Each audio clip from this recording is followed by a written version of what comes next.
Alors maintenant, on va partir sur la partie contenu parce que nous, Oui, ça nous intéresse en tant qu'agence parce qu'on fait beaucoup de contenu. On va essayer de faire des cocons. On va travailler aussi sur la partie persona. On ne parle oui, pas de cette partie persona dans cette présentation-là, mais c'est important hein, pour la création de contenu et sur la partie La SEO. base.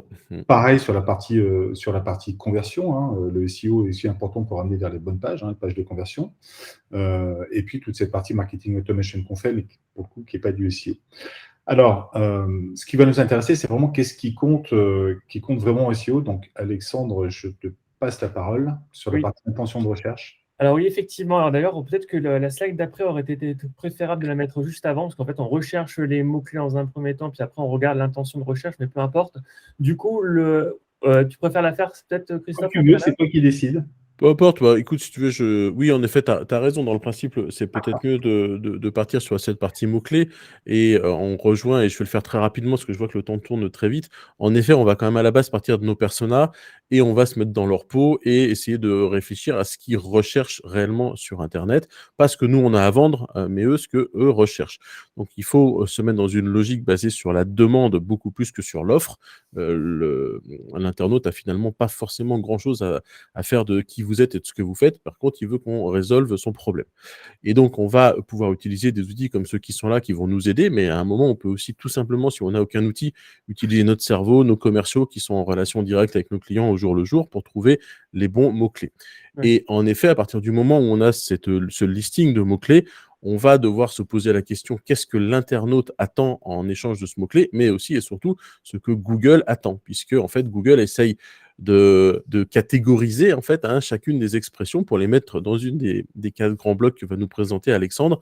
Et si on ne répond pas selon ce que Google attend, eh ben Google a quand même de grandes chances de ne pas nous mettre dans les résultats.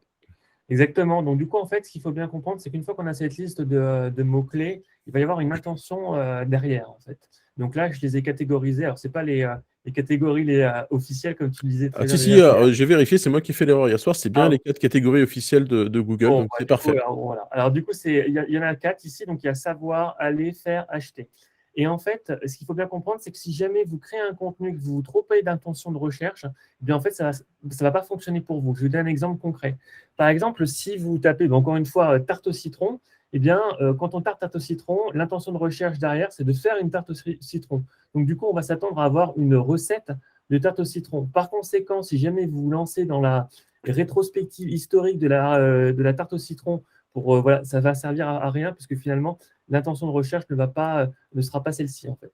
Donc, du coup, avant même de créer un contenu, prenez quelques minutes pour pouvoir taper ce mot-clé-là dans Google, voir les différents résultats qui remontent, et ça peut justement vous renseigner sur la typologie de contenu qui va être nécessaire de créer.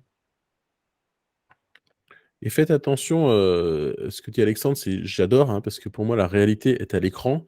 Faites super attention à ce qui se passe quand vous allez taper votre requête. Je donne un exemple, alors sur tarte au citron, je ne l'ai pas testé, mais ça vaudrait le coup de le faire. Mais, je vais donner un autre exemple, tout bête qui me vient en tête parce que c'était une personne qui me l'avait donné lors d'une conférence, donc je la reprends. Si je tape, la question: «Quelle est la taille de Léo Messi?» Google me répond tout de suite. Il me dit que Léo Messi fait 1,65 m, je crois. Et ben voilà, oubliez de faire des contenus là-dessus, c'est pas la peine, les gens n'iront jamais. Donc travailler sur d'autres contenus. Ça, c'est ce que Google appelle les requêtes no simple, les savoirs simples. Et Google, il y répond tout seul. Il vous a déjà piqué vos contenus, de toute façon, il les connaît, il connaît la réponse et il répond à votre place. Donc là, il y a 0 clic pour vous là-dessus. Et des requêtes à 0 clic, malheureusement, il y en a de plus en plus. Tout à fait. Alors, dans ce slide, en fait, l'idée, c'est de présenter également, alors, très rapidement, dresser une stratégie de contenu. Alors, une stratégie de contenu, dans tous les cas, va dépendre de la situation dans laquelle vous vous trouvez à l'heure actuelle avec votre propre site. Ce que je veux dire par là, c'est que lorsqu'on démarre un site de zéro, qu'on vient de commencer, on ne va pas avoir la même stratégie de contenu que lorsqu'on est déjà un site qui est déjà très populaire, très connu, etc. Donc, quand on a un site qui démarre, on va du coup avoir une autorité ou une popularité de site qui va être du coup à 0. Donc, c'est une note qui est sur 100. C'est également ce qu'on appelle le domain authority. Donc, voilà, c'est la popularité de votre site. Si jamais, avec un site web qui a une autorité de 0, eh bien, vous vous dites, voilà, je veux cibler un mot-clé qui a une grosse difficulté avec beaucoup de compétition, beaucoup de volumétrie, il faut être très clair, vous allez vous faire plier et vous n'allez jamais réussir à être bien positionné dans l'immédiat parce que Google ne va pas vous faire confiance.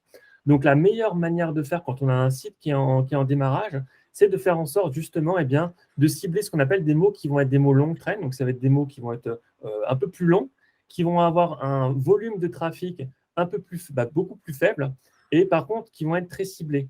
Par exemple, un mot-clé qui pourrait être générique, ça pourrait être du coup basket, par exemple les sneakers. Ça, c'est un mot-clé qui est générique, mais forcément, lorsqu'on tape ça, il y a beaucoup de gens avec beaucoup de gros acteurs, les Adidas, Nike, etc., qui vont essayer de se positionner dessus.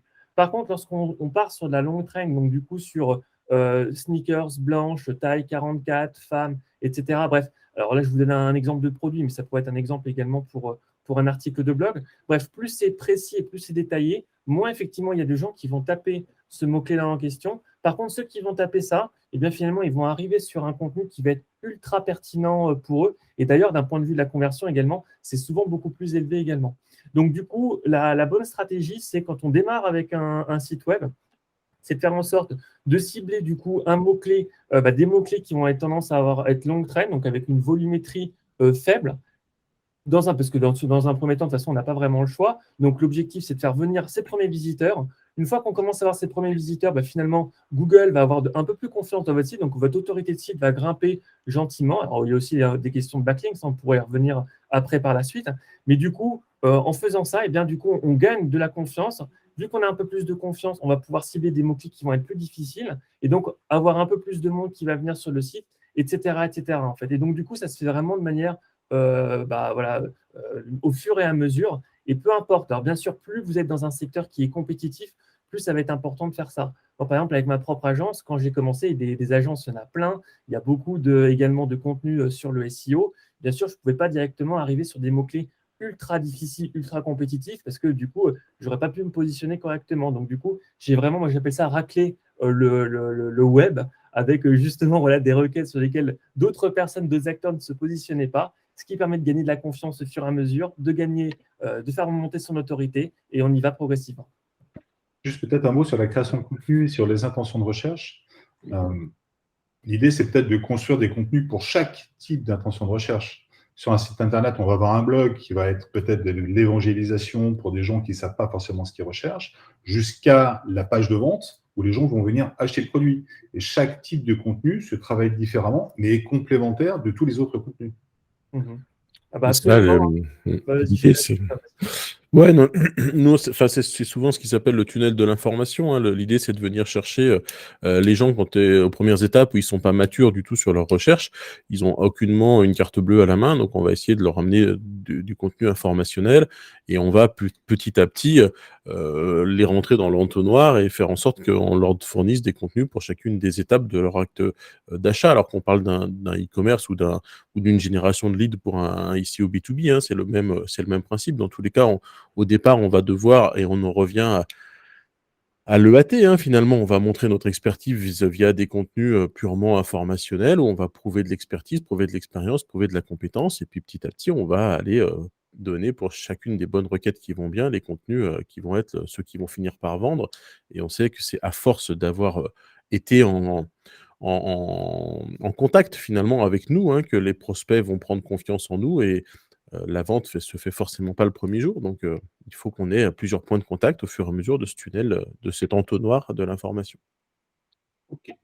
Alors, je vais avancer. Et juste pour revenir sur cette côté longue traîne, je fais un peu de teasing parce que je vois que c'est 12h05 et que les gens vont commencer à avoir faim. On va vous présenter par la suite des techniques finalement basées sur le maillage interne et externe qui vont permettre de, un peu à l'image d'un jeu de domino, de commencer par ces expressions longue traîne et hop, petit à petit remonter sur les expressions plus génériques. Tout à fait. Et ça a aussi un impact peut-être sur la construction du site, sur la hiérarchisation des informations. Bien sûr. Ouais, de priorisation, de création de contenu également.